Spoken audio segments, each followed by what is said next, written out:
자, 오늘은 17강입니다. 벌써. 월인석보 이야기 중에서 15번째 이야기인데 이제 너무나 오래돼가지고 그 석가모니 그 부처님이 중국에 화연하셔서 그 도교를 이제 교화하는 그 이야기를 하다가 80종호 이야기, 뭐 십신 십지 보살 이야기 하느라고 이제 몇 단원이 지났어요. 기억나십니까? 그래서 그 다음을 이어서 오늘 석가모니께서 중국의 이제 자동제군이라는 어떻게 보면 이제 그 도교의 우두머리를 교화하고 도사들을 전부 다 이제 불교로 귀화하게 하는 그런 이야기를 이게 마지막 이야기예요.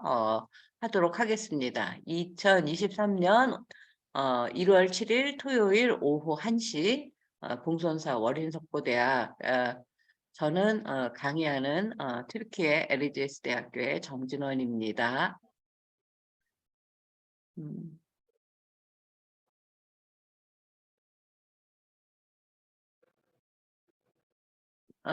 지금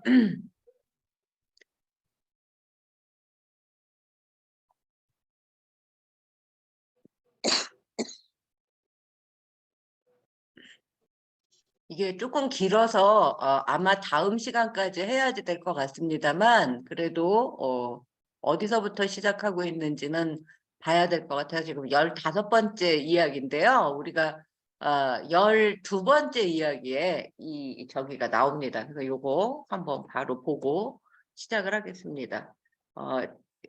조금만 더 봐볼까요?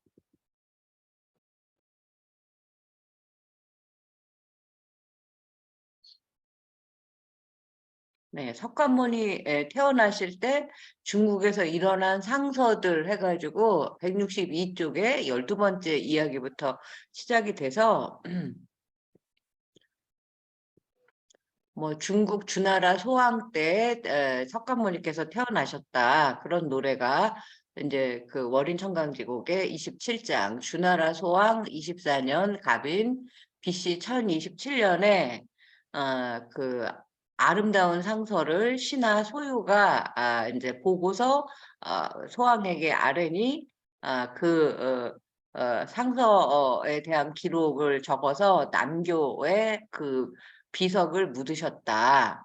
그러고 나서 한참 지난 다음에 천년인가 한나라 명제가 또 길몽을 꾸고 그걸 부의라는 신하가 알고 이제 그런 내용을 사대권을 인도에 사자를 보내셨습니다. 이게 이제 월인청강지고 27장 내용이었고요. 28장은 그 도교의 그 우두머리였던 자동제군의 전생이 마른 연못 가운데 몸이 커서 이제 그 가물어서 연못이 마른 거죠. 용은 물속에 살아야 되는데 바다의 왕이라고 하지 않습니까? 그 마른 연못 가운데 몸이 커서 뒹구는 용을 얼마나 많은 벌레가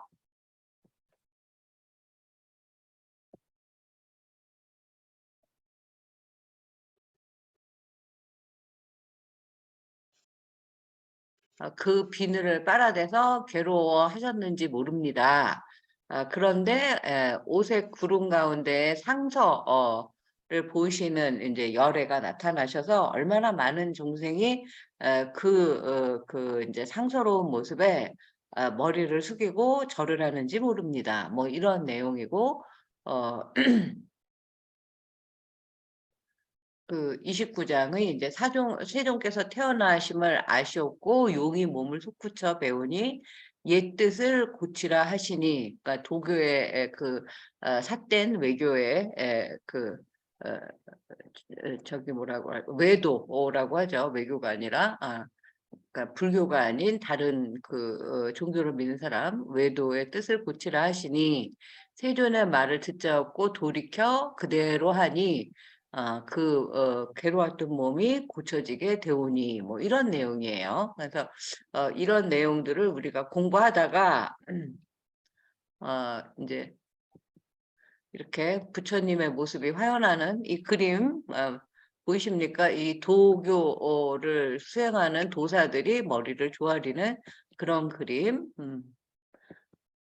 그리고 이제 1000년이 지난 게 맞네요. 후한 명제 때 그때 이제 또 그 불교가 시절이 무르익어서 교화를 하게 되니 왜 진단국이라고 하느냐? 진단국의 진은 동쪽이란 뜻이고 다는 아침이란 뜻이니 해가 동쪽에 있으면 아침이요, 서쪽에 있으면 저녁이니 동쪽을 아침이라 한다. 그래서 조선이란 말도 이 진단이란 말과 통합니다. 조선이 그 조용한 아침의 나라 뭐 이런 뜻이라고 하지 않습니까? 예.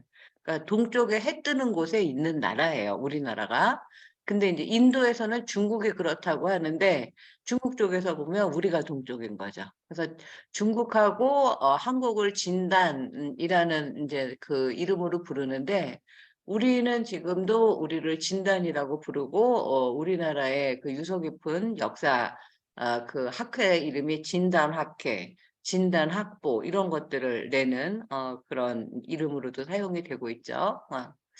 그러다가 이제 전생의 용이었던 자동제군이 어떤 죄를 지었고 어떻게 석가모니를 만나서 교화되는가 이런 이야기들 지금 얘기했던 지난 전생의 죄업의 과보를 지어 공지라는 연못에 용이 되었습니다. 깊은 물 아래에 있었는데 여러 해가 잇따라 가물어서 연못이 마르니 흙이 되었습니다. 그런데 용의 몸이 하도 커서 숨을 구멍이 없고 더운 햇볕이 계속 강렬하게 쪼이니 살갗이 뜨겁고 속이 답답하거늘 그 사이 비늘 사이마다 작은 벌레가 생겨 몸을 빨아먹으니 아주 서글프고 고달프고 괴로웠습니다.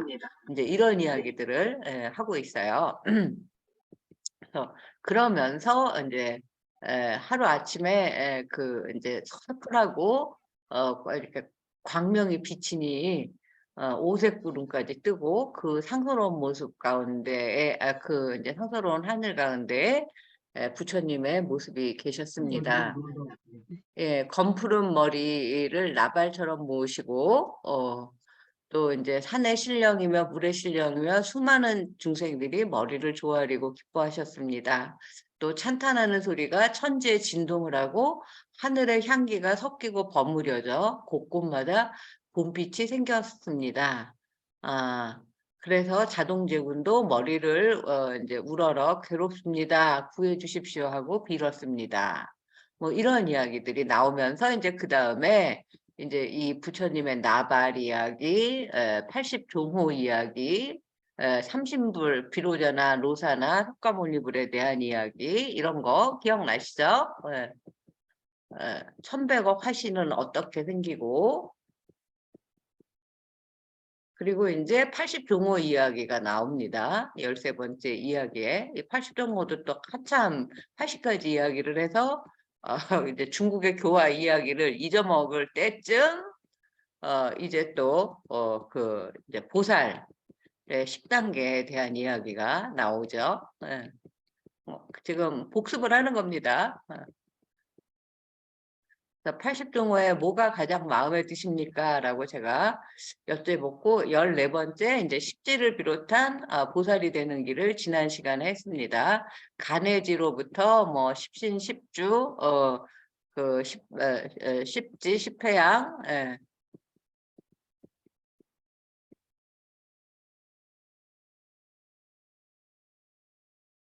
등가, 묘가, 금강에 이야기를 했습니다. 그리고 오늘 15번째 이야기입니다. 그렇게 이제 그 전생의 제업으로 용이 된 도교의 우두머리 자동제군하고 그 자동제군을 따르는 도교의 도사들 이제 부처님을 따르는 그 수행자들을 출가자는 스님이라고 하고 제가자는 이제 우바세 우바이라고 하듯이 도교는 도사라고 불렀어요. 자, 읽어보도록 하겠습니다. 월인석보 2권의 대장정이 이번 이야기로 끝이 납니다. 2017년부터 월인석보 강좌를 시작을 했어요. 제가 그 또 연재도 같이 시작을 했습니다. 그래서 2020년까지 꼬박 3년 동안 이 1권과 2권을 연재를 했습니다. 그 경복궁 맞은편에 있는 법년지에 법연사에서 또 강의도 했고요. 2019년에 일단 1권을 묶어서 그 이제 단행본 월인석보 훈민정음의 날개를 달다 우리가 1학기 때 공부한 거죠. 그것이 이제 올해 불서 우수상에 또 뽑히기도 했습니다. 제가 이제 벌써 이제 또 2023년이 됐으니까 이제 33년 전 도리천이 이제 33이라는 뜻이죠. 올해도 뭔가 기대를 해보게 됩니다. 30년 전 우연히 석고상절에 나오는 이제 부처님의 세계 또 가게 이런 것들을 전혀 모르는 이제 문외한이어서 그 이제 물어물어 찾아간 그 법연사 첫 절이에요. 제 인생의 첫 절. 그래서 이렇게 월인석보를 번역할 수 있게 되고 회양할 수 있도록 법연사 사부대중과 이제 주지스님께 너무너무 감사하죠. 지금은 또 이제 봉선사의 주지스님과 여러분들께 정말 감사를 드리죠. 법연사가 제 인생의 첫 절로 이 월인석보를 그 같이 공부할 수 있도록 첫 발을 내딛게 해주셨다면 이제 여기 봉선사에서는 정말 이제 월인석보 제가 이제 반이 아니라 대학으로 승격되기를 바라는 그 발언의 마음을 담아서 월인석보 대학이라고 부르고 있는데 그 월인석보 대학의 여러분들 특히 이 주지 초격 스님께서 이제 부임하시면서 이 월인석보 저기 강좌를 열어주셔서 봉선사의 어떤 정체성을 굳건히 하는 그런 그 이제 또 기회를 서로 상생할 수 있도록 해주셔서 특히 감사드리는 바입니다. 주지스님께 만나면 꼭 이런 인사말을 직접 해주시기 바랍니다. 시절 인연이 닿는 한 현존하는 월인석보 20권을 차근차근 번역할 지면이 주어지기를 발언합니다. 요번에 이 발언이 이루어지고 있죠. 불교신문에서 무려 월인석보 4권을 연재하기 시작을 했습니다. 마지막 이야기는 월인청강지국 27장 우리 아까 한 거예요. 29장 3장에 걸친 내용인데 그 인도의 불교가 주나라 소왕 때 아까 BC 1027년이라고 했던가요? 그때 중국에 들어와서 연못의 용인 도교의 자동제군을 교화하고 중국에 널리 그 당시에 퍼져 있던 도교의 도사들과 한판 겨루기 끝에 도사들이 불교에 귀의하는 내용을 담고 있습니다. 그 사이에 이제 월인석보 책 속의 책이라고 할 수 있는 석가모니의 80종호, 보살의 수행 단계인 십지, 십주, 십행, 십회양, 등강, 묘각 등 보살의 53지위를 공부하느라고 사실은 58지위죠. 여기 잘못되어 있네요. 또 표시를 해놔야 되겠어요. 이 그 도교의 자동제군 본문 내용이 가물가물해서 제가 다시 한번 봤었고 다시 시작을 하는 겁니다. 월인석보 사전이라 부를 수 있는 월인석보에 작은 글씨로 쓰여 있는 걸 협주 또는 세주라고 한다고 했죠. 그 협주에 조선대장경의 대백과사전이 이렇게 80종호 십지보살 이야기가 장대하고 도도하게 펼쳐지고 있음을 눈 밝은 독자 한 분이라도 알아채셨으면 더 이상의 보람이 없겠습니다라고 쓴 거는 이게 이제 연재로 되어 있을 때 그 지면을 보고 이걸 알 수 있는 분이 계실까라는 이제 그 일종의 조바심, 높아심에서 말씀을 드린 건데 이제 여러분들은 다 알고 계시죠? 이제 다시 자동제군의 이야기로 돌아가 보겠습니다. 요거 아까 제가 그 저기 한글로 읽은 거 다시 한번 기 27 주소왕 가서랄 가서는 상서라는 뜻이에요. 소유라는 신하가 아라 살바날 남교에 도랄 묻으시니 한 명제 길몽을 부의 아라 살바날 서천에 사자 보내시니에 대한 내용이었어요. 28장 기 28 여인못 여윈못은 가문다는 뜻이에요. 여위다 지금 뭐 너 왜 이렇게 여위였니 살이 빠졌니 할 때 그런 거죠. 물이 빠진 것도 여인못이에요. 가운데 몸이 커 근일 이제 막 이제 그 부르는 그 괴로워서 그 부르는 용을 얼마나 많은 벌레 현맛은 얼마나 벌레들이 비늘을 그 빨아대는가 빨아뇨 이런 뜻이고 오색군 가운데 오색구름 가운데 서상 보이시는 서상 뒤집으면 상서죠. 그래서 예전에는 이렇게 지금 쓰는 단어와 순서가 바뀌게 쓰는 단어들도 꽤 많습니다. 상서 보이시는 열애께 현맛 중생이 얼마나 많은 중생이 머리를 조사바녀 머리를 이제 조아리는가 이런 뜻이고 기 29장은 세존 오샤말 아사코 세종께서 중국에 오심을 아시고 소사 이제 자종제군 용이 이제 솟구쳐서 부처님을 뵙사오니 옛 뜻을 고치라 하시니 네가 예전에 전생에 잘못한 그 뜻을 그리고 도교라는 외도를 고치라 하시니 그런 말입니다. 세존의 말을 듣잡고 돌아보아서 그렇게 하니 그 자동제군의 몸이 고쳐서 되었다 이런 뜻이에요. 요 내용을 이제 제가 다시 한번 잊어버리셨을까봐 여기에다 썼으니까 책에서 보시고 그 다음을 보도록 하겠습니다. 인도의 불교가 주나라 소왕 때 중국에 들어와서 이거 아까 한 거잖아요. 네. 그래서 요게 중요합니다. 우리 1권은 월인 청강지고 이게 마지막 장인데 그 108장으로 끝났어요. 제2권은 월인 청강지국 제2권 제2 그다음에 석보상절 제2 그러고 총 79장입니다. 이거 외워두세요. 왜 1권은 108장인데 2권은 79장인가?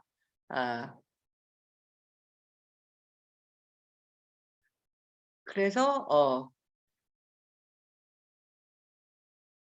1권의 108장, 108배와 그 108의 효험을 맞추기 위한 이제 108장이겠구나를 우리가 이걸로 미루어 짐작할 수가 있겠죠. 만약에 그 책에 1권, 2권이 묶여서 한 권입니다. 근데 그 두 권을 그 분배해서 균형 잡히게 하려면 108 더하기 79 하면 몇 페이지인가요? 제가 더하기가 잘 안 돼. 자다 껴가지고요. 그러니까 하여튼 뭐, 90 몇 페이지씩 했을 거 아닙니까? 근데 이제 그렇게 안 했다는 거죠. 그래서 자동제군의 전생과 교화. 이제 도교의 우두머리인 자동제군이에요. 내 하마 만나 자바니 전생 죄업을 어루 벗으리라 하실세 내 몸이 자연히 솟따라 하날 광명 중에 들어 아랫 과보 견리단 줄알 살보니 세존이 대답하샤되 좋다. 내 아래 어버이 효도하며 닝금기 충정하고 요거 조금 이따 그 뒤에 오늘 내용이 많아서 같이 읽어보도록 하겠습니다. 음, 어, 지금 김숙보살님이 계속 그 채팅창에 현진 스님하고 그 같이 계시는 이야기를 써서 보내주시네요. 어쨌든 이제 부처님께서 네가 이미 그 부처님을 만나니 전생의 죄업을 이제 가히 벗을 것이라 하시면서 이제 그 자동제군이 자연히 이제 몸이 솟구치고 그 부처님이 이제 방광을 하시는데 그 안에 들어 계셨다. 이제 요런 이야기를 하고 세존이 또 이제 그걸 보고 말씀하시기를 그래 잘했구나 좋구나 네가 아래라는 건 지금도 경상도 사투리에서 써요. 옛날에 우리 교수님이 진주 고향이신 분이 계셨는데 항상 아래 뭐 이렇게 뭐 며칠 전에 뭐 이런 이야기를 항상 아래 이렇게 말해서 그때마다 제가 막 아래를 쳐다보면서 아래가 왜 그런가 했었던 기억이 나요. 지난날 어버이 효도하며 임금께 충정하고 임금 섬기샤범을 힘가장 할 실세 충이라. 할세 같은데요. 정은 정할시라. 고들 정자는 바를 정자하고 같은 뜻이다. 뭐 이렇게 보라색으로 한 거는 협조의 내용이에요. 또 세간의 중생을 어여삐 너겨. 어여삐도 그냥 가엾이가 아니라 뭐 긍휼하게 또 사랑으로 자비의 마음으로 이렇게 감싸는 그것이 이제 어여삐예요. 그러니까 임금이 어린 백성을 어여삐 여겨 새로 28글자를 맹가노니라고 이제 그 훈미정음에 써져 있지 않습니까? 그 어여삐예요. 그러니까 임금이 백성을 사랑하듯이 부모가 자식을 사랑하듯이가 어여삐예요. 호지올 마음을 내혀대 인가위 못다. 원수와 하야 다툼에 마삼을 주어 인상 아상으로 모든 뜻을 내혀. 그래서 마차 이실세 인과는 2년 과보이라. 그러니까 인과는 2년 과보의 줄임말이다라는 걸 아실 수가 있죠. 지금 현진 스님께서 지금 원인석보대학 그 홍보대사를 맡아서 열심히 해주고 계셔서 제가 봉선사에 가서 인사를 드리겠습니다. 또 세간의 중생을 어여삐 여겨 호지할 마음을 내혀대 인가의 못다. 원수와 하야.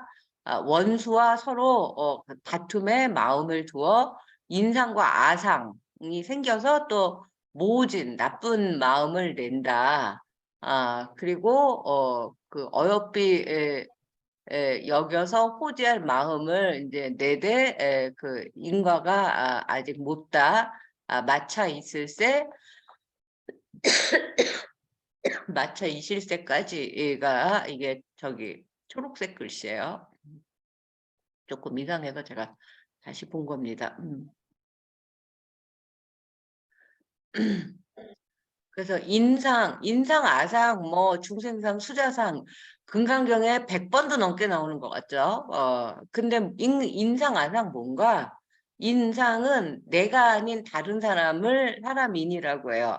그러니까 나의 상대되는 개념, 인인데 남이라는 소리죠. 다른 사람. 인상은 남의 상이요. 아상은 나의 상이니 마잠이 비지 못하야 내 몸 닷해오 남의 몸 닷해요. 이렇게 이제 써놨어요. 그 해요 말 인상 아상이라 하나니라. 요것도 여기까지가 보라색이어야지 돼요. 이제 이게 보이네요. 인상은 남의 상이고 아상은 내 상이다. 그 마음을 비워야 되는데 그 마음을 비우지 못하고 내 몸을 헤아리고 남의 몸을 헤아리고 아르마리를 내는 것을 인상 아상이라고 한다. 오늘 이 인상 아상만 외우고 그 훈민정음으로 그 말 뜻을 외우셔도 큰 공부가 되신다고 생각이 듭니다. 남에게 노를 옮길세. 이게 노예요, 서예요, 노죠. 이제 남 탓을 하는 거예요. 그 죄업의 값사로 과보 겪음이 차례러니 이제 다시 뉘우쳐 벗어나고자 하나니 내 이제도 나외야 남미분 뜻을 둘다 하여시는 너 지금도 남을 미워하는 마음을 내는가 마음을 두는가 하거신을 이런 뜻이에요. 그래서 다시 한번 보겠습니다. 자동제군 네가 이미 세존을 만났으니 전생의 죄업을 능히 벗어나리라 하심으로 지금 자동제군은 전생에 죄업을 지어서 용이 되어 갖고 연못 속에 살았는데 그 연못이 몇 년째 가뭄이 들어서 이제 그 물이 없이 살 수 없는데 물이 하나도 없어지고 물이 없어지니까 그 눈에 보이지도 않는 작은 이제 벌레들이 비늘 사이사이마다 다 파고들어서 이제 그 괴로운 그런 상황인 거죠. 뭐 다 이제 그 아시겠지만 뭐 살아있는 뭐 이제 동물이 죽거나 뭐 이러면 개미떼가 뭐 이제 그 바글바글하거나 뭐 구더기 같은 게 이제 끼거나 이런 걸 생각하시면 될 것 같아요. 그런 그 이제 괴로움을 뭐 능히 벗어나리라 하심으로 어 내 몸이 자연히 솟아올라 이게 지금 어 석가세존께서 하신 말씀 여기까지고 그 말을 들으니 자동제군 나의 몸이 자연히 연못에서 솟아올라 하늘 광명 가운데 들어가 지난 과거를 겪은 것을 또 이제 살게 되었다. 그러니까 세존께서 대답하셨다. 훌륭하다. 네가 과거에 어버이께 효도하고 임금을 섬기기를 힘껏 충성하고 바르게 충정하였구나. 또 세간의 중생을 어여삐 여겨서 호지할 마음을 내키게 하되 이민영 과보를 아직 못다 마쳤기 때문에 원수와 함께 다투는 마음을 두어 인상 아상으로 모진 마음을 내서 남에게 분노를 옮김으로 그 죄업의 값으로 이런 과보를 겪는 차례에 들어서 있는 것이다.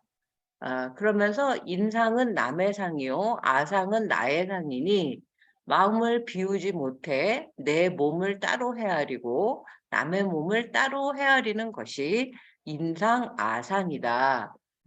이제 다시 뉘우쳐 자동제군 벗어나고자 하니 네가 이제도 다시 이렇게 고통을 당하고 나서도 남을 미워하는 마음을 두겠는가? 이제는 남을 미워하지 말거라. 뭐 이런 이제 그 석가세존의 말씀이 있었던 거죠.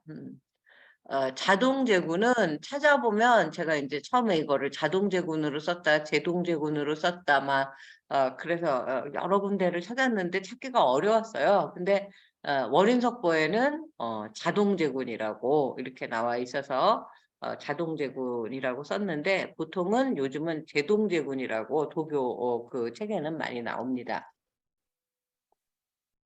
도교의 신 중에 하나인데 월인석보에서는 이제 자동제군을 도교의 대표 신으로 표기를 하고 있는 거죠. 그래서 고유명사일 때는 그 발음이 조금 다르지 않습니까? 우리가 쇠금 이렇게 읽지만 사람의 성어를 쓸 때는 김씨 이렇게 쓰지 않습니까? 그런 거랑 같은 거라고 보시면 돼요. 고유명사이므로 월인석보 표기를 따릅니다. 여기서 주목할 것은 아상과 인상의 월인석보 풀이입니다. 금강경에 특히 많이 나오는 이 두 상을 아주 간단 명료하게 풀이하고 있죠. 나의 상과 남의 상인데 아상, 인상이 마음을 비우지 못해서 나와 남을 따로 헤아리면 아상과 인상이 생긴다는 거예요. 뭐 지금도 마찬가지 않습니까? 지금 저만 해도 그 아상, 인상 구분해서 남 미워하느라고 마음이 괴로운 뭐 그런 일상을 살고 있죠. 번역을 이제 하다가 월인석보 이렇게 풀이를 하다가 이런 단순 명쾌한 논리를 이제 만나게 되면 진짜 이 월인석보 매력에 반하게 됩니다. 이 그 우주 자연의 섭리를 하나의 커다란 나무로 비유할 때가 있죠. 그래서 나라는 가지를 위해서 그 앞에 가지가 가린다고, 물론 뭐 인제 정원에서 뭐 이렇게 전지 가지치기 같은 것도 필요합니다만, 다른 가지를 그냥 무자비하게 그 잘라 버리면 그 더 큰 뭐 나무 밑둥을 잘라 버린다든지, 그럼 결국 그 한 뿌리의 나무는 죽어버리는 거 아닙니까?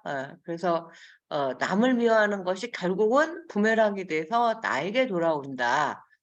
그래서 이 아상과 인상을 이렇게 구분하고 아르마리를 짓지 말아라 하는 이 불교의 말씀을 오늘 꼭 기억해 주시면 좋겠습니다. 제가 지금 이 이야기를 하면서 지금 떠오르는 게 있는데요. 지금 저희 아버지께서 그 지난 그 해 말까지 건강하셨어요. 그래서 제가 전화로 인제 새해 인사를 드리니까 뭐 그 건강하다고 하시면서 오히려 내 건강을 걱정하시면서, 예, 그렇게 인제 힘차게 전화를 하고 끊었는데, 고 한 3일 후에 인제 동생들한테 연락이 와서 지금 저희 아버지가 그 중환자실에 계세요. 그래서 지금 그 거의 90이 되셨는데 지금 뭐 매일 기도를 하고 있습니다. 그래서 여러분들도 같이 기도해 주시면 좋겠고, 이제 연세가 많으시고 인제 어머니는 또 20년 전에 돌아가시고 해서 이제 저희 여동생들이 아버지를 이제 뭐 이렇게 매일 가서 인제 차례로 보살펴 드리고 했었는데, 어 지금 인제 가실 때가 오신 것 같아요. 그래서 저는 처음에는 '왜 이런 일이 이렇게 연달아 오는가.' 그러니까 어 인생에 있어서 제가 작년이 가장 이제 격동기였고 그 난이도가 높은 한 해를 인제 지냈다. 지금도 그 깜깜한 터널을 걸어 나오고 있는 중이다라고 생각을 하고 있습니다. 근데 저희 아버지는 좀 유명한 화가세요. 그래서 어 어떻게 보면 개인적으로는 당대의 화가가 인정을 받고 인제 이런 그 인생을 살기는 쉽지 않은데, 아버지로서는 성공한 인생이고 자수성가한 분으로서 충분히 제가 존경을 합니다만, 그야말로 아버지로서 우리 가족의 가장으로서는 아 그렇게 좋은 아버지, 좋은 가장이 아니셨어요. 그래서 그거에 대한 어떤 그 애와 증이 이렇게 공존을 합니다. 그러니까 지금 아상과 인상이 이제 저에게 지금 그 바로 비유가 돼서 이 말씀을 드리는 건데, 어 그 제 인생이 아버지를 오랫동안 인정하지 못하고 그 받아들이지 못하고 미워하는데 많은 그 시간과 에너지를 인제 쏟았어요. 지금도 한편으로는 그런 마음이 아직도 남아 있습니다만, 그래서 언젠가는 우리 아버지가 저한테 '사과를 해야 한다.'라고 저는 생각을 하면서 살고 있었는데, 이렇게 지금 생사를 오가는 그 지경에 있다고 하니까 그것이 다 부질없어지는 겁니다. 며칠 전까지만 해도 그런 마음을 냈었는데, 지금 인제 이게 저는 지금 일종의 그 종강 증후군 내지 트라우마로 남을 것 같아요. 지난 학기에도 인제 제가 종강하기 일 주일 전에 남편이 3번 응급실을 가시고 결국은 인제 돌아가시게 됐는데, 제가 그 귀국하기 전에 돌아가실까 봐 너무너무 마음을 졸이고 인제 쩔쩔맸었는데, 이번에도 또 지금 제가 다음 주 인제 목요일 날 도착하는데 인제 지난 그 수요일 목요일서부터 이런 일이 있어서 어 내가 인제 이게 '이게 너무 힘들구나.'라는 생각을 지금 하고 있습니다. 어쨌든 이거 다시 한번 봐 주세요. 여기서 주목할 것은 아상과 인상의 원인속보 풀이입니다. 금강경에 특히 많이 나오는 이 두 상을 이렇게 간단 명료하게 풀이하고 있습니다. 나의 상과 남의 상입니다. 마음을 비우지 못해서 나와 남을 따로 헤아린다는 것입니다. 어, 그러니까 아버지 없이 제가 있을 수 없죠. 그렇다고 해서 또 이제 아버지가 돌아가시게 되면 뭐 제가 지금 이 나이가 됐지만 이제 저의 어떤 그 혈육이라고 할 수 있는 부모님도 다 돌아가시고 또 인생의 도반이라고 할 수 있는 남편도 돌아가시고 또 아이는 멀리 외국에서 이제 독립해서 살고 있고 해서 진짜 그 세상에 호롤단신이 되는 그런 그 이제 에, 생각을 하게 되는데 이 우주 자연의 섭리를 그 하나의 커다란 나무로 비유를 하면 이제 아버지가 이제 그 기둥이고 나무의 뿌리라고 할 수가 있는데 그 아버지의 그 애와 증이 이제 결합해서 제가 사실은 그 분리되고 싶은 마음이 많이 있었는데 결국은 뿌리가 죽으면 나무가 죽는다라는 생각 그리고 뭐 어떻게든 뭐 좋든 싫든 그 아버지 나무에 저는 하나의 가지라는 생각을 하게 되는 거죠. 예, 내 지극한 말씀을 듣자 보니 마자미 말과 안팎이 훤하야 허공 같더니 내 몸을 돌아하니 즉자의 쓰러지고 남자의 다외야 관정지를 득하야 부처에 귀하자 보라 하더라. 이 부처님의 이 아상인상에 대한 지극한 말씀을 듣고 마음이 맑아지고 안팎이 환해져서 허공처럼 이제 그야말로 뭐 가린 거 없이 막힌 거 없이 그렇게 투명하더니 내 몸이 이제 돌아하니 내 몸을 달라하니 즉시 다 없어지고 사람의 몸 남자로 된 거예요. 그리고 이제 관정의 지혜를 얻어서 부처께 이제 귀의하게 되는 그런 내용입니다. 그래서 관정은 뭐냐? 관정은 10주의 10번째 주를 관정주라고 하니 관은 부울시오. 우리도 관정의식을 하죠. 정은 머리 정박이니 거기 갖추어 부처의 일을 맞겸지 콤이 나란 일을 장차 세적기 맞교리라 하야 발알물로 머리에 세자 그 악이 시달타 태자죠. 물로 머리에 붓는 것과 같은 관정의식을 부처께서 자동제군 용의된 자동제군에게 이제 해줬다. 그것을 관정주라고 하는데 발알물, 바닷물을 이제 기로와서 붓죠. 그거는 이제 큰 지혜를 써라 하는 뜻이다. 자동제군이 지극한 말씀을 듣자오니 마음이 맑아져 안팎이 훤하여 허공과 같았습니다. 내 몸을 달라 하니 즉시 용의 모습이 쓰러지고 남자가 되어서 관정지를 얻어서 부처께 귀의하옵고자 하였습니다. 관정은 10주 중 10번째 주인데 관은 붙는 것이요 정은 머리 정수리이니 덕을 갖추어 부처의 일을 맡음직함이 나라의 일을 장차 세자에게 맡기리라 해서 세자 책봉식 하면서 이제 또 그 바닷물을 머리에 붓는 관정의식을 하는 것과 같이 비유할 수 있습니다. 바닷물을 붓는 것은 많은 지혜를 쓰리라 하는 것입니다. 그런 뜻으로 바닷물을 갖다가 길어서 붓는 건지는 몰랐어요. 저도. 관정주, 그죠? 이것도 관정주의 해설 역시 멋지다. 이게 지금 5번, 5교를 본 책인데 이렇습니다.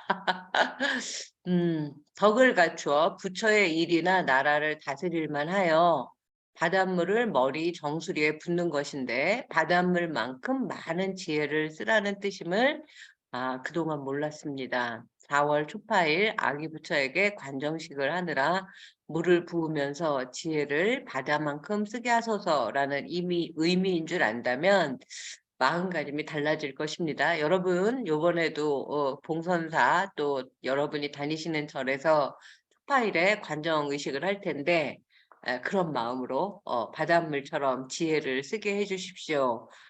부처님께 하면서 나도 나도 마음이 바다처럼 넓고 바다의 지혜가 저에게 쓰일 수 있도록 해주십시오. 그렇게 기도하시면 좋을 것 같아요. 지금 벌써 저기 뭐야 1시간이 다 돼서 이 후한 명제 서역 구법부터는 10분 쉬었다가 2시 5분부터 하도록 하겠습니다.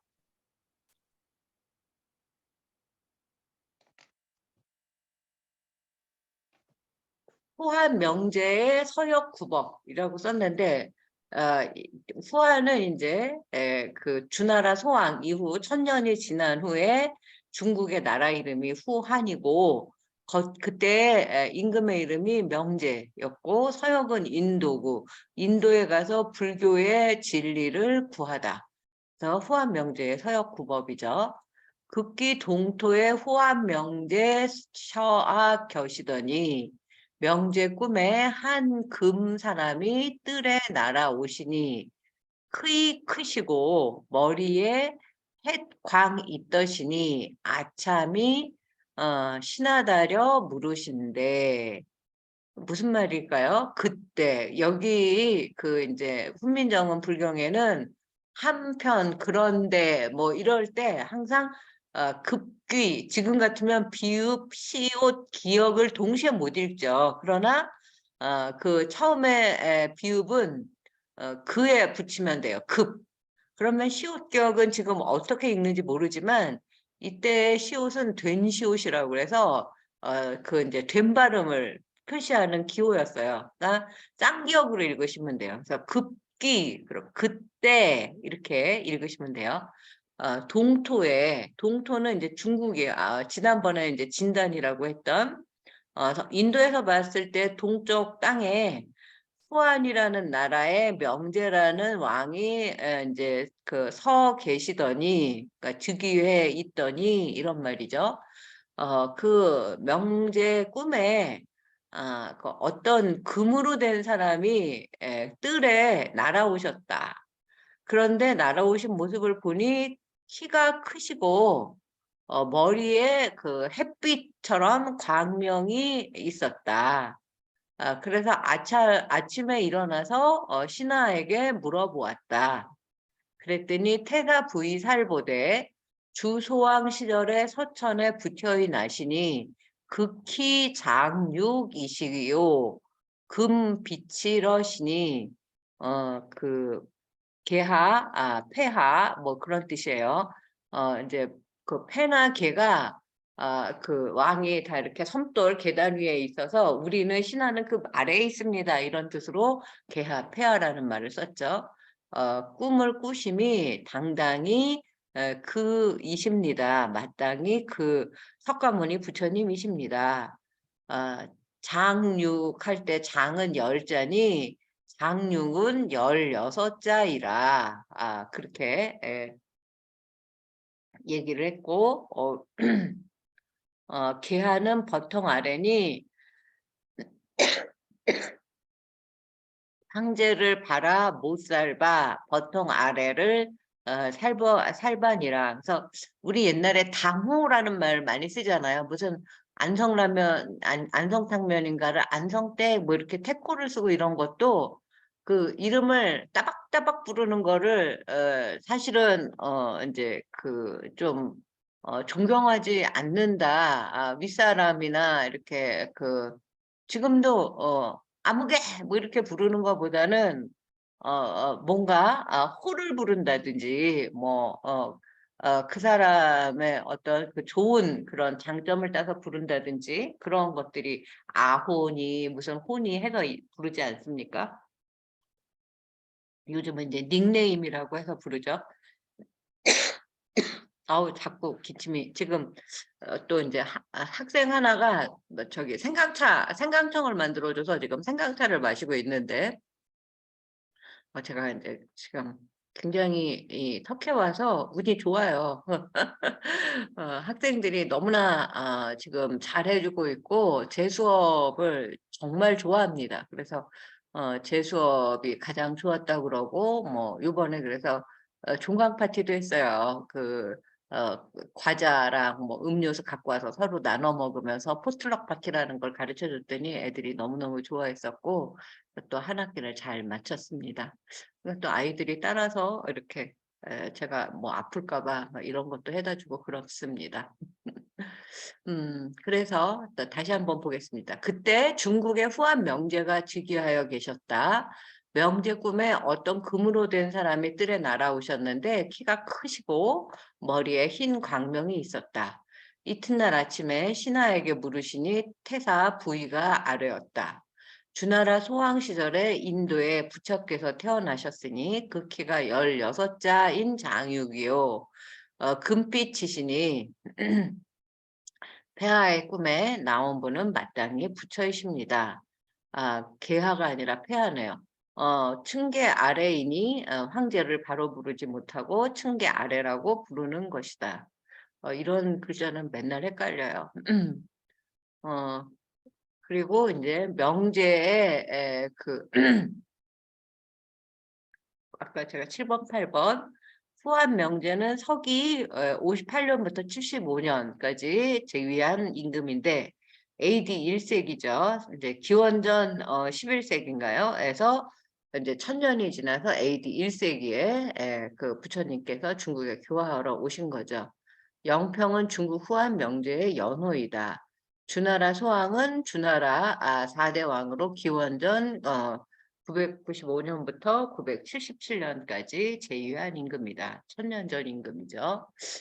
명제 중랑채암과 박사 주경달 18사람을 서역의 구리샤 이런 신하들을 인도에 파견하셔서 불법을 구하더시니 세해자의 채암달이 천축국 이웃나라 월지국에 다다라 범승 선마등과 축범난이 경과 불상과 사리를 백마에 실어 나오거늘 중랑과 박사는 벼슬이요 역은 나라 이니 지금 서역이라고 했잖아요.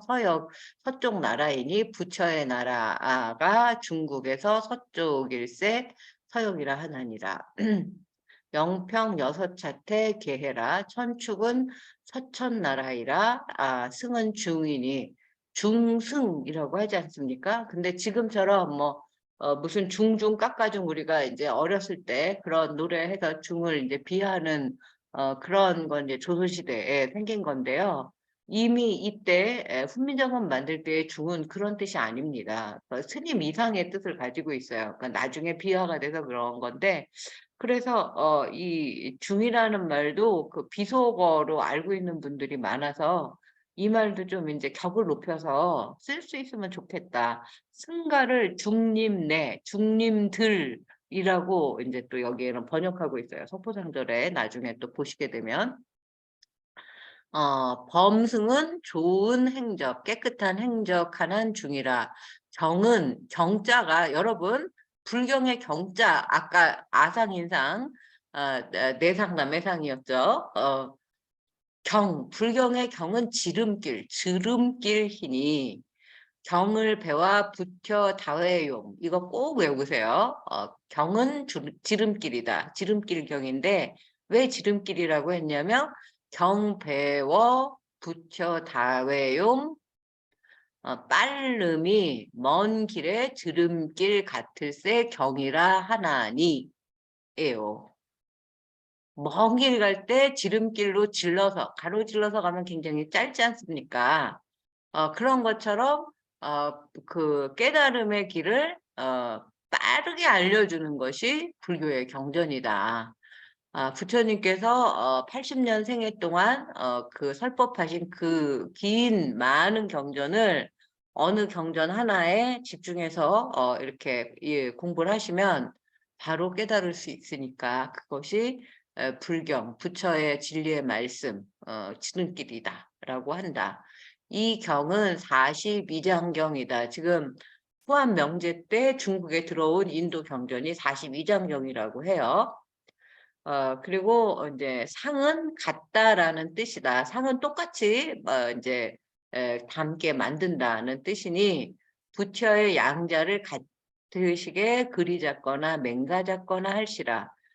불상이라는 그 부처의 상이라는 것은 부처의 모습을 부처와 똑같이 그리거나 조각으로 만들거나 하는 것이 상이다. 그다음에 사리. 사리도 여러분들 어떤 내용인지 어떤 뜻인지 사리는 영한 뼈이라 혼 말이니 신령한 뼈라는 말이래요. 개정해를 닦아서 생긴 것이니 맛 위두한 가장 으뜸인 복밭이다. 백만은 흰말이라. 여기서 여러분들 어떤 그 설명이 가장 마음에 드시나요? 화면이 지금 흐린가요? 즉, 왜 그러죠? 다시 공유를 중지했다가 해볼까요? 다른 분들도 그러세요? 화면이 다 흐리십니까? 아닌데요. 예, 아닙니다. 예. 그럼 그냥 넘어가겠습니다. 그래서 이제 그 만나서 함께 돌아오니 또 이태자에야 서울 들어오니라. 그래서 이 후한 명제 때 AD 1세기에 중국에서 인도에 불경과 불상을 가지러 갑니다. 그 중국의 그 이제 신하들을 시켜서 그게 영평 8대 8차태 을축이라. 명제가 후한의 임금 명제가 중랑 채암과 박사 진경 등 18사람을 서역 인도에 보내셨어요. 중랑과 박사는 벼슬이요 역은 나라이니 부처의 나라가 중국에서 서쪽이므로 서역이라 하는 것이다. 불법을 구하시더니 새해가 지난 후 영평 6년 개해에 채암 등이 선축국 인도의 이웃나라 월지국에 다다라 범승은 이제 인도의 그 깨끗한 행적을 닦은 승을 범승이라고 한다 그랬어요. 월지국에 다다라서 선마등, 축법난 이런 이제 그 스님들이 경전과 불상과 사리를 백마에 실어가지고 나왔다는 거예요. 그래서 이제 그럴 줄 알았다는 거죠. 이미 만나서 함께 중국에 들어왔대요. 그러니까 중국의 그 기록 역사에 남아있는 최초의 그 인도 스님은 선마등하고 축법난이라고 할 수 있겠네요. 이 월인석보 상에서 본다면. 그게 2년이 지난 영평 8년 을축이다.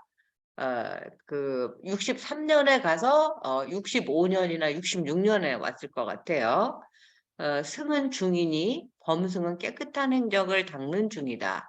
경은 지름길이니 경을 배워 부처가 되는 것이 빠름이 마치 먼 길의 지름길과 같은 것이다. 요거 여러분 꼭 외워두시면 좋을 것 같아요. 이 축법난하고 선마등이 갖고 온 대장경 이름이 42장경이다. 우리가 42장경도 꽤 많이 읽죠. 그래서 제가 불경서장 다닐 때 반장을 했던 그 고려대 이병욱 교수가 저한테 42장경을 읽으라고 추천을 해줬던 기억이 납니다. 상은 같은 모습이니 부처의 모습을 똑같게 그리거나 만드는 것이다. 사리는 신령한 뼈라는 말이니 개정해를 닦아야 생기는 거예요. 가장 으뜸인 복받치다. 그래서 부처님의 진신사리, 스님의 그 승사리탑 이런 것들을 우리가 이제 존경하고 그 모시는 이유가 여기에 있지요.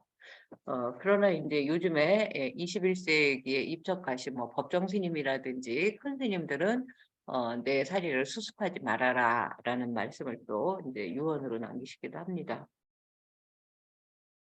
백만은 흰말이다. 여기서도 주옥 같은 월인석보 사전의 훈민정음 우리말이 빛을 발하고 있습니다. 경전의 경이라는 글자를 지름길이라고 하는 해석, 부처가 되는 지름길이 그 이제 경이라는 거, 경을 배우는 일이라는 거. 그러니까 우리는 지금 월인석보라는 경을 배우고 있습니다. 저는 이걸 조선 최초의 대장경, 불교 대장경, 팔만대장경 엑기스라고 부르는데 이 조선 대장경의 효시 월인석보를 배우는 일이 부처가 되는 지름길임을 잊어서는 안 될 것입니다. 살인은 계정애를 닦아서 생기는 가장 으뜸의 복받이라서 우리가 예경하는 것입니다.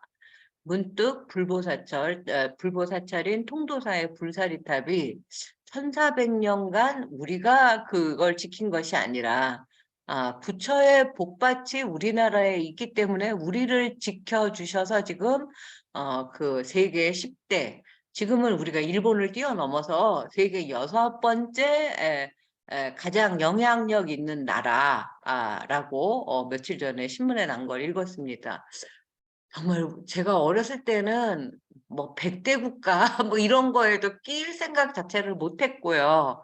여러분들 다들 이제 그 팝송 같은 거 라디오에서 DJ가 이제 틀어주거나 그러면 이번 생에 그런 그 노래를 부르는 싱어들을 직접 눈으로 볼 수 있는 때가 올까? 그런 생각을 막연히 했었던 것 같습니다.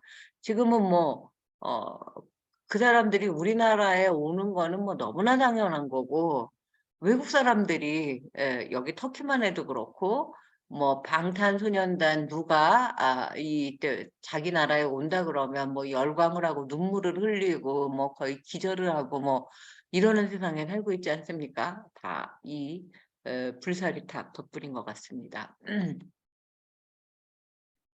서역승 선마등과 백마사를 창건합니다. 지금 백마의 이제 불경과 불상을 실어 갖고 오지 않습니까?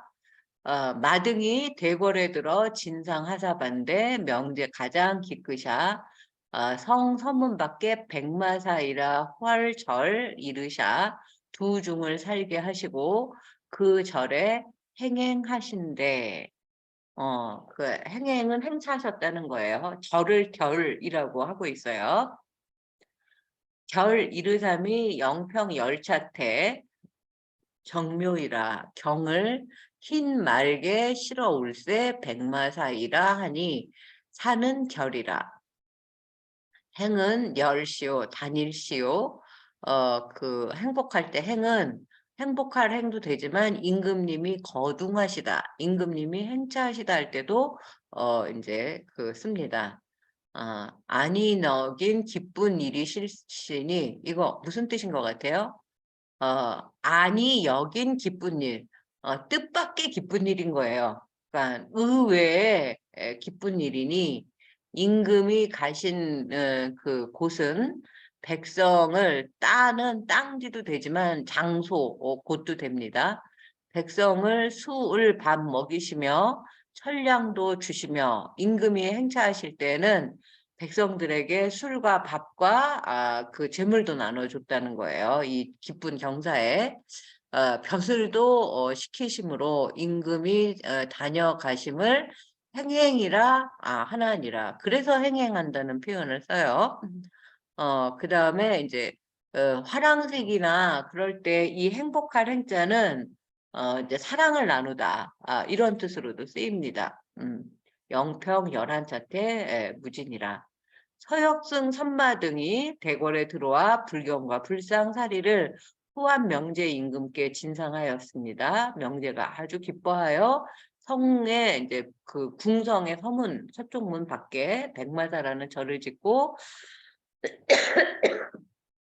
아까 축법난도 있었죠. 축법난과 이제 선마 등을 살게 하셨습니다. 절이 이루어진 것이 영평 10년, 67년 정묘해입니다. 경을 흰말에 실어왔으므로 백마사라 하였으니 사는 절입니다. 이번에도 토끼해죠. 개묘년인가요?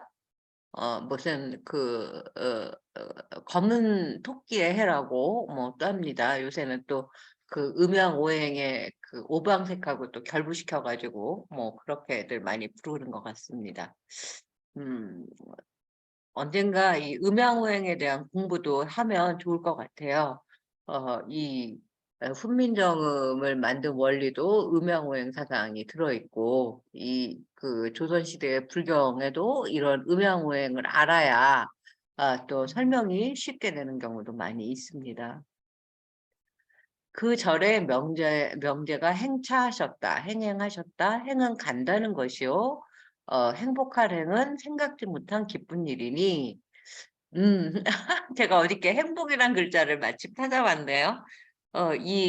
제가 건강하고 행복하십시오라는 그 인사를 언제부턴가 많이 쓰고 있는데, 그 막연하지 않습니까? 행복이 뭔지? 그래서 행자를 찾아봤는데 깜짝 놀랐어요. 그 행자가 저기 수갑하고 그 이제 사람을 이렇게 묶어가지고 이렇게 못 같은데 벽에 그 움직이지 못하게 그런 가두는 그런 이제 장치인 거예요. 근데 이게 왜 행인가라고 그 어원을 봤더니 이게 그 문자라는 게 지식 권력층의 특권이었기 때문에 자기한테 죄를 지은 사람을 잡는 걸 천만다행이라고 생각해서 그런 행자를 만들었다 그러고, 그럼 복은 무슨 글자에서 유래가 되었나 했더니 이제 그 재단에다가 수를 따르는 그런 모습이었어요. 아예 그냥 지금 한번 보여드리도록 하겠습니다. 설명. 백문이 불여일견이니까. 어디에 있을까요? 제가 어저께 저는 또 아침에 오늘의 운세를 좋아합니다.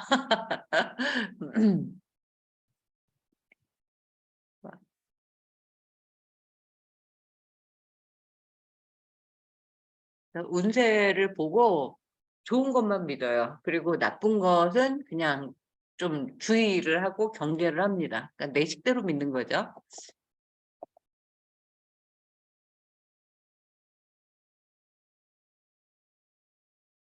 자, 행복, 행자를 보겠습니다.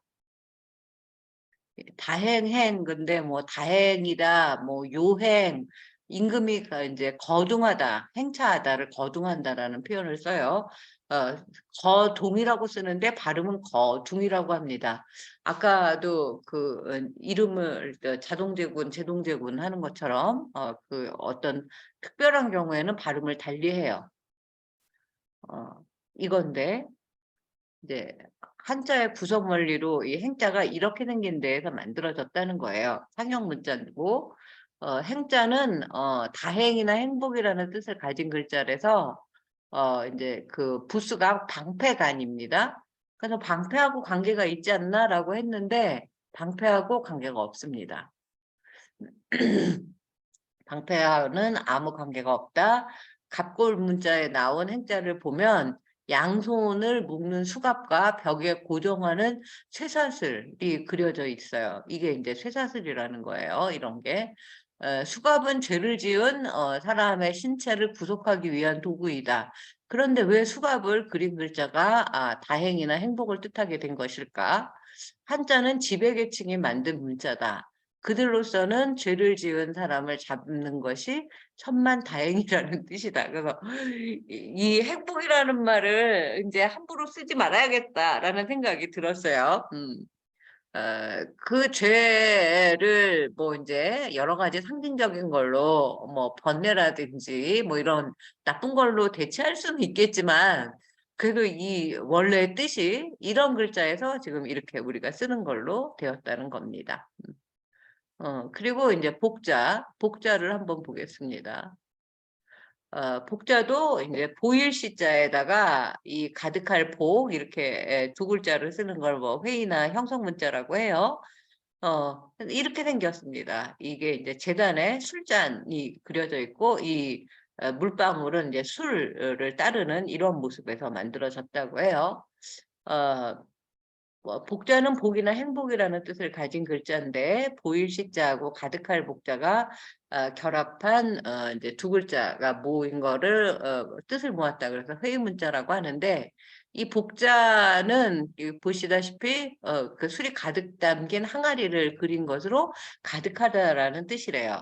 그리고 복자의 이제 처음에 글자 그 보면 재단 쪽으로 뭔가를 이렇게 쏟는 그런 모습이 그려져 있는데 이것은 재단에 있는 그 술잔에다가 여기에다가 술을 따르고 있는 모습이라는 겁니다. 그래서 신에게 정성을 다해서 술을 따르면서 하는 행위는 뭘까요? 기도겠죠. 기원하는 건데 복을 기원하는 것이다. 그래서 이제 이 복자가 복이나 행복이라는 뜻을 갖게 되었다. 뭐 이런 내용입니다. 그래서 그렇다면 인사말을 뭘로 하는 게 좋을까 앞으로 이제 그런 생각을 좀 해봤어요. 그래서 그 이제 불교에서 스님들이 많이 말씀하시는 뭐 청안하십시오라든지 이런 말을 하는 게 좋을까. 건강은 그래서 내가 건강 찾아보기가 조금 걱정이 되더라고요. 또 행복처럼 이상한 뜻일까 봐. 제가 또 이 터키에서는 학생들한테 한자를 가르치고 있고 또 이제 한자 교재를 이제 터키말하고 한국어하고 이렇게 같이 엮어서 만들었어요. 요새 이제 지금 그 어원을 많이 보고 있어서 말씀을 드렸습니다.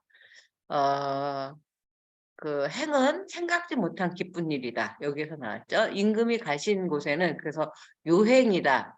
다행은 행이 많다. 행복한 것이 많다. 다행이다. 그런 뜻으로 쓰게 되죠. 백성에게 술과 밥을 먹이시며 재물도 주시며 벼슬도 시키심으로 임금이 다녀가심을 행행이라고 한다. 우리도 뭐 임금이 세조 임금이 그 이제 그 여러 곳에 행차해서 과거 시험을 이제 1년에 한 번 보는 게 막 정기적인 과거라면 특별 과거시를 또 이제 시험을 보고 뭐 이렇게 해서 주거나 그 이제 벼슬을 주거나 하는 이야기들이 나오죠. 행행하신 것이 영평 11년 무진이다. 그 백마사 동쪽에는 또 부처님의 사리 언덕이 있었는데 거기에 탑을 조성했다는 내용이 또 중국 불교 교화 내용으로 나옵니다.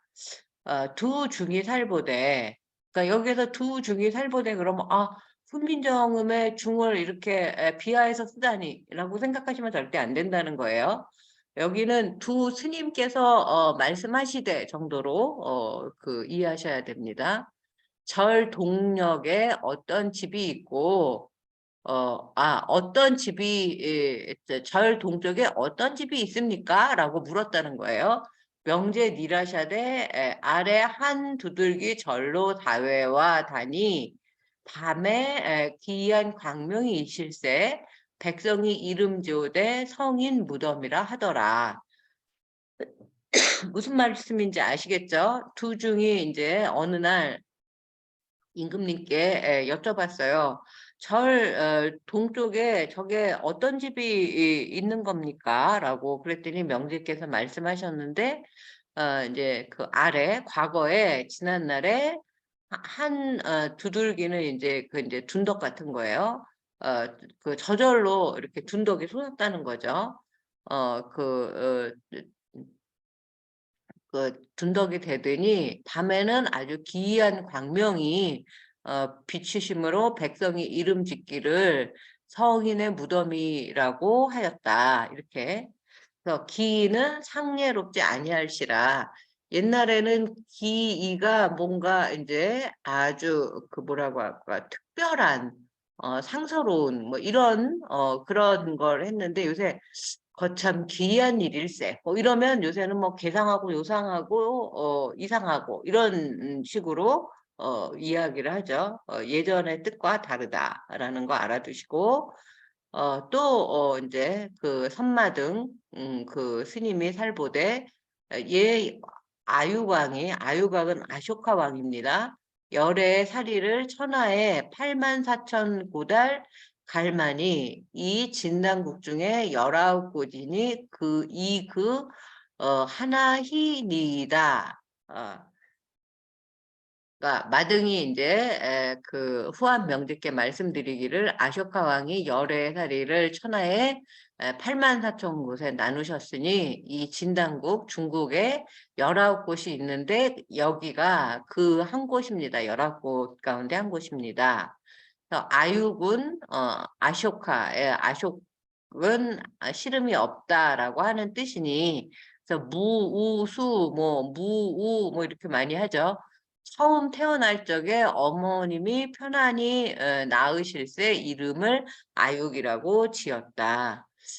명제 가장 놀라샤 즉자의 그 두들게 가 절하시니 두렵은 광명이 두들구이 현하시고 그 광명 중에 새 몸이 보여신을 베여신할 명제 기크샤 그 위 탑 세우시니라. 무슨 말인지 아시겠죠? 후한 명제가 아주 놀래서 즉시 그 언덕에 가서 절을 하셨어요. 그랬더니 여기서 두려보는 지금의 두렵다 무섭다가 아니라 둥근 광명이 언덕에 그 이제 화연하시고 나타나시고 그 광명에 이제 새 그 몸이 보이시거늘 명제가 기뻐하시면서 그 위에 탑을 세우셨다. 도중이 여쭈었다. 절의 동쪽에 있는 집이 무슨 집입니까? 명제가 대답하셨어요. 전에 한둔덕이 절로 붉어지니 밤에 기이한 광명이 있으므로 백성이 이름 짓기를 성인의 무덤이라 하였습니다. 기이는 예사롭지 않은 것이에요.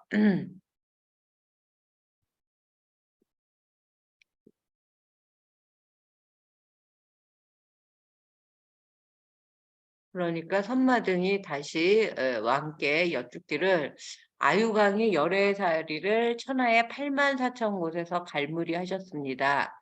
이 중국 가운데도 19곳이 있으니 여기가 그 하나입니다. 라고 말씀을 드렸더니 아유강을 모를까봐 또 아육은 시름이 없다는 뜻이니 처음 태어날 때 어머님이 편안히 낳으신 이제 아들이므로 이름을 아유강이라고 지었다. 명제 중국의 왕이 깜짝 놀라셔 곧 그 둔덕에 가서 절하시니 둥그런 광명이 둔덕이에 나타나시고 그 광명 중에 세 분의 몸이 보이시므로 명제가 기뻐하셔 그 위에 탑을 세우셨다. 선마등과 축법나는 이미 중국의 아쇼카 왕이 석가모니 부처의 사리를 갈무리한 것을 알고 이제 거기에 도착을 했고 명제에게 짐짓 이제 물어봐서 명제에게 가르쳐 주는 그런 그 이제 방법을 쓴 것이죠. 방편을. 그들이 시절 인연이 되어 자신들이 불교로 교화해야 할 당위성과 불사리탑을 세우도록 완곡하게 그러나 곡진하게 펼치고 있는 장면이라고 저는 봤습니다.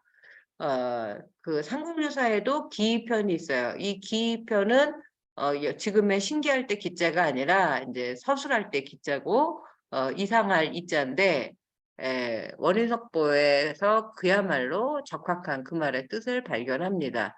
상례롭지 않은 것, 예사롭지 않은 것이 기라는 거죠. 글자의 그 기자는 다르지만 그 뜻은 같습니다.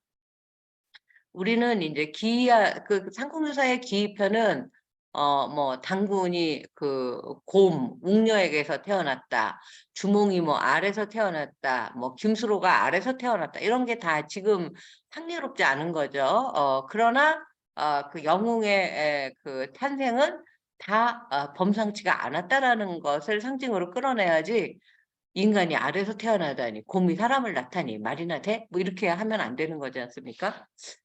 거기에서 그 상징을 읽어내셔야지 되는 거죠. 상례롭지 않은 것, 예사롭지 않은 것이 기이라는 뜻이다. 우리는 기이하다면 이상하고 괴상망측한 것을 떠올리기 십상인데 성작 기이는 비정상이 아니라 정상을 초월한 신령스럽고 대단한 일을 기이라고 했던 것입니다. 이럴 때 월인석보와 삼국유사의 그 상보적 연구가 흐억흐억 윤택하게 빛나는 그런 그 이제 광경이 떠오릅니다. 그러니까 서로가 윤택하게 빛나서 흐뭇한 저는 고려시대까지 최고의 걸작을 삼국유사로 뽑습니다. 물론 삼국사기도 중요하죠. 그 두 책은 같이 있어야 빛이 나는. 그러나 또 그 삼국유사, 삼국사기의 업적을 위해서 조선시대의 최고의 걸작을 뽑으라면 이 월인석보 이후에 나타나는 뭐 훈민정음, 능엄경, 훈민정음, 금강경, 뭐 훈민정음, 원각경이 아니라 저는 월인석보를 뽑습니다. 월인석보가 있어서 그 다음에 그런 경전들이 이제 훈민정음으로 쓰여질 수가 있었던 것이기 때문이죠. 그리고 그들에 비해서 이 월인석보가 전혀 뒤지지 않습니다. 오히려 우리 말의 어떤 그 정수, 아까 그 맨 꼭대기에 있는 거 뭐라고 했습니까? 관정, 그런 그 주에 있는 그런 책이라고 생각이 듭니다.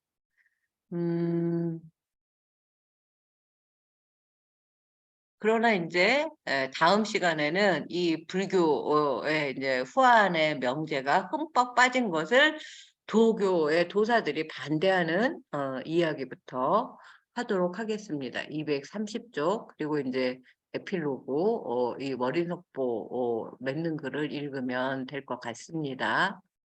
자, 오늘 어떻게 보셨나요? 변혁주 거사님 오늘 강의 중에서 어떤 부분이 가장 기억에 남으시나요?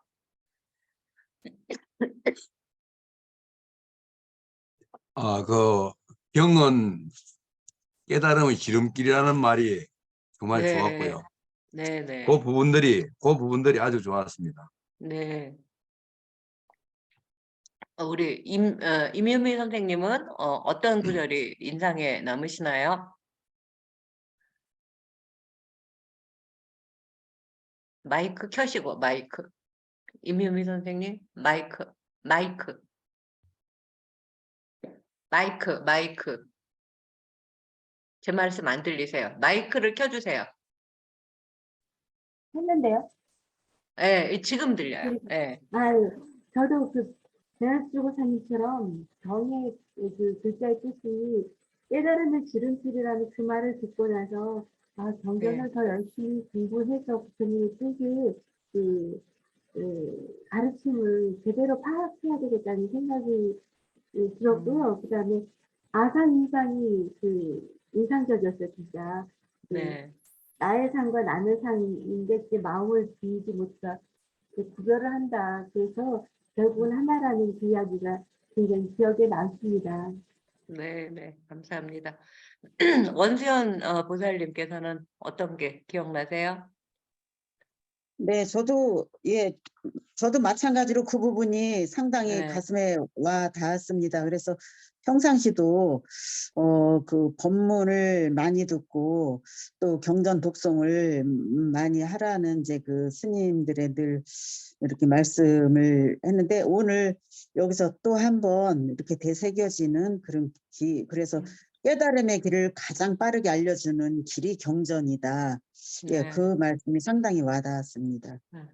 그래서 진짜 이 월인석보를 공부하면 공부할수록 이렇게 깨우침이 전 지금 이걸 몇 번을 고쳐서 쓰고 몇 번을 교정을 보고 몇 년째 이제 강의를 하는데도 이거 들을 때마다 이거 내가 옛날에 번역한 거 맞나? 그러고 새삼스럽거든요. 그래서 깨우치고 또 깨우치고 100번을 되풀이하고 반복하고 하면서 이제 머릿속에 이제 되새기게 되는 구절들을 여러분들도 같이 공감을 해주시고 중요하게 생각을 해주셔서 감사합니다. 지금 뭐 조명숙 보살님, 김숙 보살님, 최용수 보살님, 한석경 보살님, 최혜금 반장님 다 듣고 계시는 거 알고 있는데 오늘은 여기까지 하도록 하겠습니다. 다음 주에 교수님, 서울에서 뵙겠습니다. 네네.